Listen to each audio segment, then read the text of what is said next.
Number system టాపిక్లో unit digit అనేది ఒక సబ్ టాపిక్. ఇది చాలా చాలా ఇంపార్టెంట్. ఎందుకంటే మనకి ఆల్మోస్ట్ అన్ని కాంపిటేటివ్ ఎగ్జామ్స్లోనూ ఈ టాపిక్ నుంచి క్వశ్చన్స్ అనేది అడగడం జరుగుతుంది. ఎలా చేయాలో చెప్తాను, రీల్ని సేవ్ చేసి పెట్టుకోండి, హెల్ప్ అవుతుంది. అసలు యూనిట్ డిజిట్ అంటే ఏంటి? యూనిట్ డిజిట్ అంటే ఒక నెంబర్లో లాస్ట్ డిజిట్, రైట్ సైడ్లో ఉన్న లాస్ట్ డిజిట్ని మనం యూనిట్ డిజిట్ అంటాము. ఇక్కడ చూడండి, 347లో యూనిట్ డిజిట్ అంటే ఏంటి? 7. 1256లో 6 అనేది యూనిట్ డిజిట్. 8901లో ఇక్కడ 1 అనేది మనకి యూనిట్ డిజిట్. ఇలా ఒక నెంబర్లో రైట్ సైడ్ ఉన్న లాస్ట్ నెంబర్ని మనము యూనిట్ డిజిట్ అంటాము. ఇక్కడ చూడండి, 23 + 42 + 64 + 75.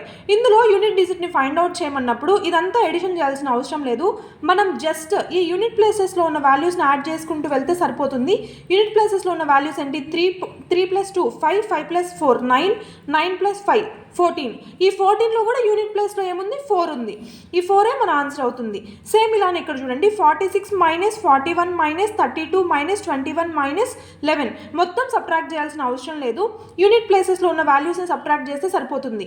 6 - 1 6 - 1 అంటే ఎంత? 5. 5 - 2 అంటే 3. 3 - 1 అంటే 2. 2 - 1 అంటే 1. అంటే మన ఆన్సర్ ఏమవుతుంది? 1. ఇక్కడ చూడండి, 11 × 10 × 12 × 13 × 14 × 16 × 19 × 20 అన్నారు కదా. ఈ మొత్తం మల్టిప్లికేషన్ చేయాల్సిన అవసరం లేదు. యూనిట్ ప్లేసెస్లో ఉన్న వాల్యూస్ని మల్టిప్లై చేసుకుంటే సరిపోతుంది. అలా యూనిట్ ప్లేసెస్లో ఉన్న వాల్యూస్ని మల్టిప్లై చేస్తే ఇక్కడ మనకి 0 ఉంది.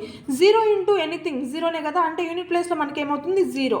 ఇలా వస్తుంది. సేమ్ ఇలానే ఈ క్వశ్చన్కి ఆన్సర్ని ఫైండ్ అవుట్ చేసి కామెంట్ సెషన్లో ఆన్సర్ని కామెంట్ చేయండి. ఇంకా ఎగ్జామ్లో మనకి పవర్స్ ఇచ్చినప్పుడు ఎలా చేయాలి అవి కూడా అప్కమింగ్ వీడియోస్లో చెప్తాను, ఎక్స్ప్లెయిన్ చేస్తాను. పేజ్ని ఫాలో చేయండి అండ్ నచ్చితే లైక్ చేయండి.